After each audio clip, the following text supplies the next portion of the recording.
Estamos a punto de entrar en la ciudad de Capernaum, la ciudad donde vivía el Señor Jesucristo. Y ustedes pueden leer en los evangelios la cantidad de milagros, la cantidad de cosas que ocurrieron en esta ciudad. No nos van a dejar grabar desde adentro, por eso he parado aquí en la puerta antes de que venga el grupo. Comiencen a buscar en los evangelios la palabra Capernaum y todo lo que vean de Capernaum sucedió detrás de estas puertas. Así es que a leer los evangelios y a disfrutar de las imágenes que ustedes van a ver dentro de un rato. Dios les bendiga. Entonces fíjense en los dos elementos que Pedro lleva, digamos, en las manos. Lleva en la mano derecha unas llaves y en la mano izquierda lleva un báculo. Entonces, esas son dos cosas muy importantes para poder entender un poco el ministerio y la función apostólica que jugó el apóstol Pedro dentro del cristianismo. Cuando estaban en Cesarea de Filipo, mucho más al norte, en una ciudad que hoy en día se conoce con el nombre de Banias, el Señor Jesucristo hizo una pregunta: ¿quién dicen los hombres que es el Hijo del Hombre? Todos los discípulos mantuvieron silencio excepto Pedro, que dijo: tú eres para mí el Hijo del Dios, el Mesías, ¿no? El Hijo del Dios viviente. Y el Señor le dijo: bienaventurado eres, Simón, hijo de Jonás, porque esto no te lo reveló sangre ni carne, sino mi Padre que está en los cielos. Y a ti te digo, a ti te daré las llaves del reino. Las llaves solamente tienen una doble función: abrir o cerrar una puerta, no tiene otra función. Usted la puede utilizar para otra cosa, pero en principio una llave es o para abrir o para cerrar una puerta. Quédese con eso. No las confunda con Apocalipsis capítulo 1, cuando dice el Señor Jesucristo que se presentó estando yo solo en la isla de Patmos en el día del Señor, y dice: el Señor le mostró las llaves del Hades y del infierno. Esas son otras llaves completamente diferentes. También en el Apocalipsis se mencionan las llaves de David, que son otras llaves completamente diferentes. A ti te daré las llaves del reino. ¿Se da cuenta? Y aquí le dijo el Señor, recién hemos venido ahora, y le dijo: apacienta a mis corderos. El pastor lleva el báculo y lleva la vara. Depende de la reacción de la oveja, o usa el báculo, que es así como una cosa que se le pone en el cuello para meter a la oveja para adentro, o usa la vara a la oveja desobediente para que aprenda. Y si no aprende, se le parte la pata, y es la que llama la Biblia la perniquebrada. La oveja rebelde, que no hay manera, ni con varazos, ni con nada, entonces se queda coja toda la vida por desobediente. Pero cuando vayamos a Cesarea, la marítima, hay dos Cesareas en la Biblia: Cesarea de Filipo, que es donde le dio el Señor las llaves, simbólicamente, no de forma metafórica, y Cesarea la marítima.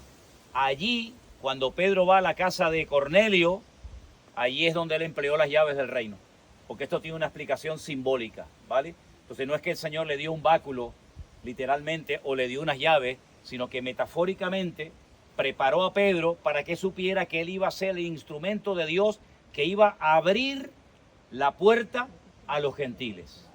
Porque la iglesia primitiva estaba formada mayoritariamente por judíos prácticamente en su totalidad. Pero fue en Cesarea de Filipo donde nació la iglesia gentil, donde por primera vez se predica el evangelio a gentiles. ¿Y quién fue el instrumento que Dios utilizó? El apóstol Pedro. Siguió porque entendió que ese era el ministerio que el Señor tenía para él. De eso hablaremos en otra ocasión, pero van a darse cuenta de que no. Por eso Dios tuvo que levantar a otra persona, porque si tú no quieres ser usado por el Señor, como aquí no hay nadie imprescindible, no te preocupes, Dios levanta a otro. Sí, pero realmente a quien le llamó para abrir la puerta de los gentiles fue el apóstol Pedro. Y parece que lo entendió cuando ya era viejito, ¿no? Pero bueno, esta es la estatua que representa a Pedro. Cuando la vean en cualquier parte del mundo, una estatua con estas dos cosas, una cosa en la mano derecha y otra mano en la izquierda, ese es Pedro. Pablo se representa de otra manera. Y ahora ya entramos a recorrer la ciudad de Capernaum, donde vivió sí o sí, en este lugar, en este recinto, vivió el Señor Jesucristo, ahí pegadito al mar. Porque recuerden que sus discípulos, ¿a qué se dedicaban? A la pesca. Eran gente tan simple, tan pobre, que no tenían ni un trocito de tierra para poder sembrar. Y tenían que dedicarse a pescar.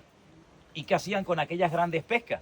Porque si no lo consumes, si no lo comes en un día, se echa a perder. Se le echa sal. Porque la sal para el proceso de descomposición. ¿Y dónde lo salaban? En Magdala, donde era María Magdalena. Y lo mandaban para Roma y lo mandaban para distintas partes del país. Por eso el Señor dijo: vosotros sois la sal, porque así como yo le echo sal al pescado, a la carne, y no se pudre, pues ustedes son la sal de la tierra. Y por eso de ahí viene la palabra salario. porque se le pagaba con un poquito de sal a la gente, que era algo de mucho valor en aquella época, ¿vale? Bueno, pues ya está, vamos para allá.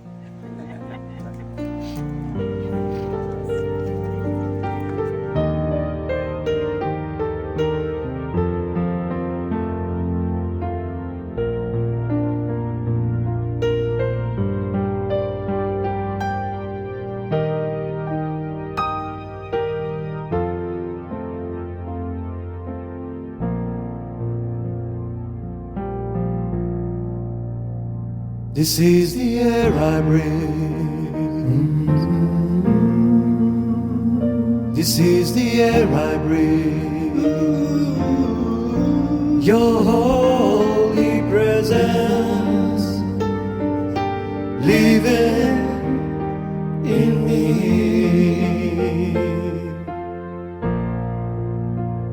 This is my daily bread. This is my daily bread. Your very word spoken to me, and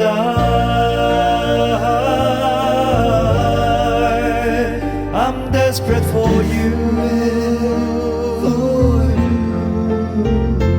and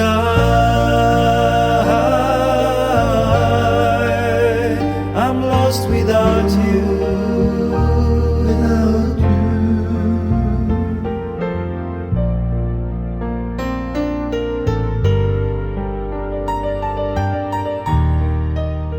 Seguimos en la ciudad de Capernaum, el cuartel general del Señor Jesucristo. Ahora el grupo va a entrar a una sinagoga que no es de la época de Jesús, sino que dicen que fue construida encima de la sinagoga original de la época del Señor Jesucristo.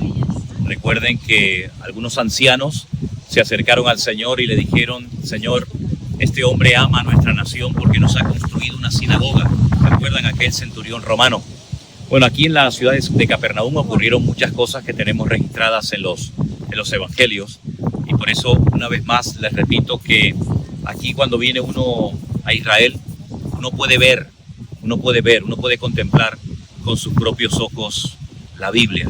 De hecho, quiero mostrarles algo muy interesante que tiene que ver con lo que dijo el Señor referente a dos mujeres estarán moliendo en un molino, la una será tomada y la otra será dejada.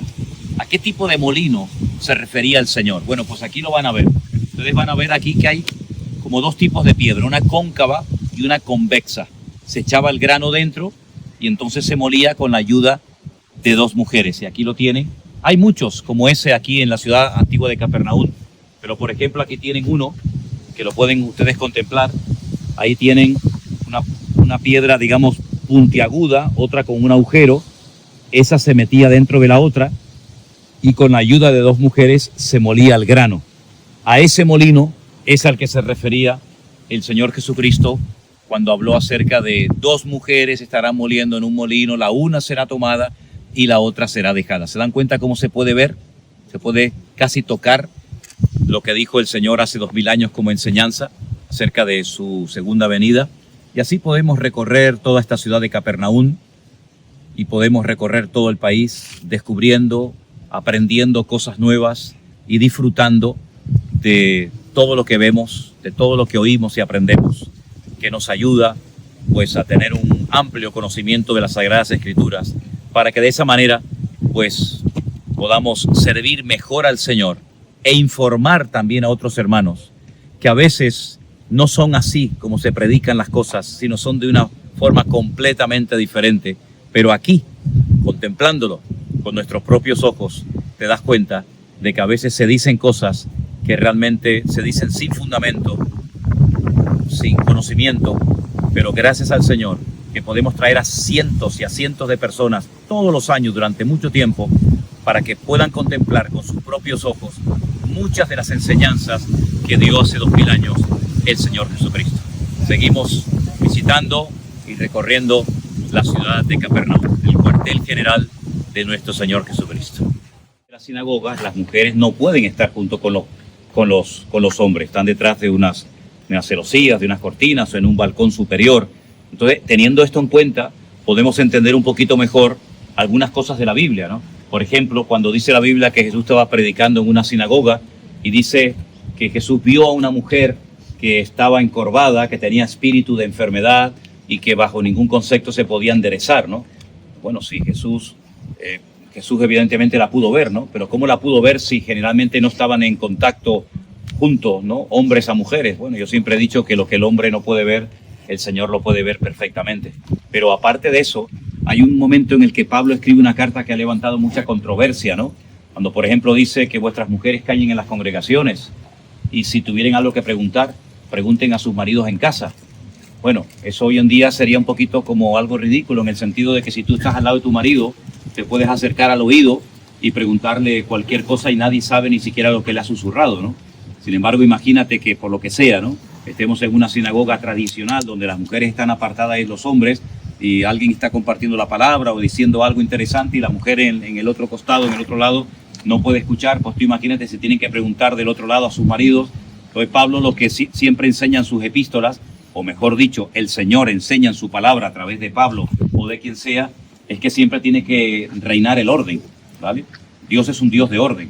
Entonces nosotros podemos cambiar y manipular la escritura a nuestra conveniencia y decir, bueno, pero eso era antes, resulta que ahora no sé qué. Usted puede decir lo que quiera, está en la libertad, pero no significa que tenga la razón. La palabra del Señor nos enseña que en nuestras vidas, en la familia, en la iglesia sobre todo, tiene que haber orden. Pablo lo que no iba a permitir bajo ningún concepto es que en la iglesia se produjera un jaleo de pregunta va, pregunta viene, yo respondo, yo no oí, y qué dijo y qué no dijo. Entonces Pablo, para mantener un poco el orden dentro de la congregación, dijo, bueno, si tienen algo que preguntar, pues que le pregunte a su marido en casa, ¿no? Claro, alguna dirá, y si yo no estoy casada, bueno, ya empezamos, ¿no? Ya empezamos a rizar el rizo, ¿no? Pues entonces no pregunte, ¿no? Pero lo que quiero decir con todo esto es que a veces es muy bonito visitar los lugares y ver las estructuras de la sinagoga, ver, por ejemplo, ahora lo que hemos hablado del molino, de dos mujeres, etcétera, para que ustedes cuando lean la Biblia, pues no adapten la Biblia a su cultura o a su situación actual, sino que ustedes sean capaces de trasladarse a la cultura y a la época y al estilo de vida de la gente en aquellos tiempos, porque eso es lo que tenemos que hacer. Nosotros no podemos adaptar cosas de la Biblia a nuestra cultura porque no encajan. Pero es que Dios no tiene que encajar con tu cultura, mijo. El que tiene que encajar eres tú con el Señor. Y si alguien tiene que cambiar, serás tú y adaptarte a Él, no Él cambiar a tu conveniencia, ¿no? Por eso ya digo, es muy, muy importante que la gente pueda ver muchas cosas que leemos en la Biblia que no son realmente como nos la han explicado, que no son realmente así. Y bueno, y si comenzamos a hablar de lo que llamamos el Antiguo Testamento, imagínate tú ahí la cantidad de meteduras de pata de gente explicando algo que después resulta que cuando lo analizas, lo ves y lo estudias, resulta que era al revés de lo que te han enseñado durante toda tu vida, ¿no? Por eso el conocimiento compromete. No significa que ahora tú vas a ir a tu iglesia y vas a estar todo el rato bien tomando nota para llamarle la atención a toda la iglesia, ¿no? Pero lo que está bien claro es que si tú aprendes, tú eres responsable de lo que aprendes. Y tú tienes que ser consecuente con el conocimiento que has aprendido, ¿no? Entonces, bueno, este viaje no solamente sirve, pues eso, para sacar muchas fotos y vídeos, sino sirve para aprender y para preguntarte en un momento puntual de tu vida, ¿por qué yo creo lo que estoy creyendo? Una vez le pregunté aquí justamente a un pastor, oye, ¿tú por qué predicas eso? ¿Tú te has parado alguna vez a preguntarte, ¿tú por qué compartes eso y enseñas eso en la iglesia? Y me dijo, no sé. Digo, pues tendrías que preguntarte, ¿no? No, es que lo hizo fulanito o yo lo vi de menganito. Sí, pero tú lo que tienes que hacer es adaptar tu enseñanza a la palabra de Dios, no pretender adaptar la palabra de Dios a tu estilo o a tu denominación. Yo creo que mucha de la teología que se ha enseñado en muchas congregaciones, lamentablemente a veces no coincide realmente con lo que dijo el Señor en su momento y en su época y por qué lo dijo de esa manera, ¿no? Así es que el tema de la sinagoga es muy interesante, ¿no? Porque vemos que a veces no pueden estar las mujeres junto con sus maridos y eso implica pues que hay una distancia, que a veces no se puede hablar con esa familiaridad o con ese acercamiento, pero claro, en la mayoría, no en todas, pero en la mayoría de las iglesias, digamos, cristianas evangélicas hoy en día, pues las mujeres se sientan al lado de sus maridos al lado, pero generalmente se sientan juntas y ya ese texto, pues lógicamente hay que entenderlo según el momento y según el lugar, aunque a algunas personas habría que decirle, mira, no preguntes tanto, escucha al final, y al final, porque si estás preguntando cada 5 minutos, Al final no te enteras de la enseñanza. Aprende todo, escucha todo y al final... Y si ves algo que no coincide con lo tuyo, pues yo tengo siempre un refrán que lo aprendí una vez a través de un pastor que me lo dijo en Argentina, que decía, come el pescado y deja las espinas a un lado. Pero es que hay algunos que son tan tontos que se comen las espinas y dejan el pescado. Entonces en la vida cristiana hay cosas que oirás que dice, bueno, yo no lo veo así, no sé qué, muy bien, pues déjalo a un lado, pero no descartes todo, porque hay a lo mejor un 1% de lo que a ti te han enseñado que resulta que aquí oyes o allá oyes que es diferente, ¿no? Yo creo que, ¿qué les dije yo el primer día? Y se lo dije en varias ocasiones, abre la cabeza, abre tu corazón, ¿vale? Abre la cabeza y abre tu corazón y deja que el Señor te ministre. Llevamos solamente un día y esto no ha hecho más que empezar, ¿verdad? Venga, seguimos disfrutando, vamos. El último día haremos un examen, ¿no? A ver quién aprueba y quién no aprueba. En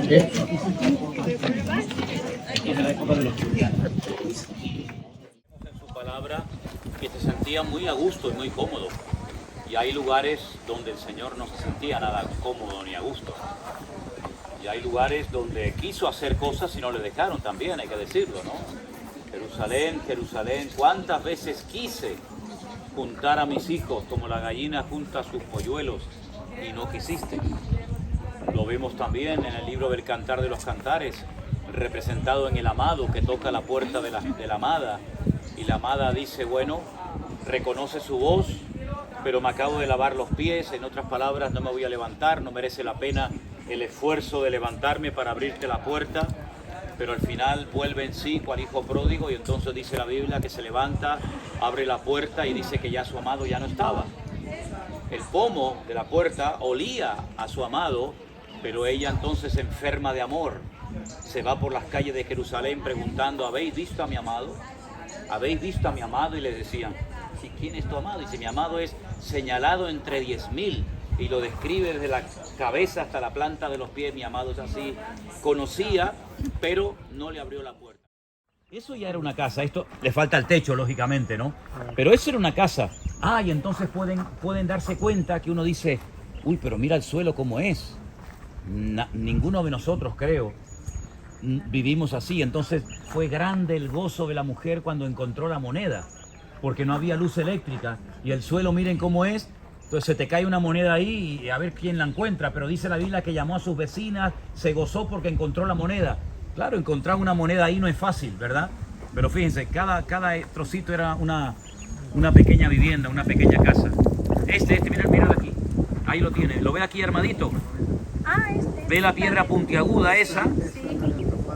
Exacto. Y Claro, y eso giraba sobre y molía. El roce de piedra con piedra molía. Sí, una que es así y otra que es puntiaguda así. Ese era el molino que anda a la Biblia.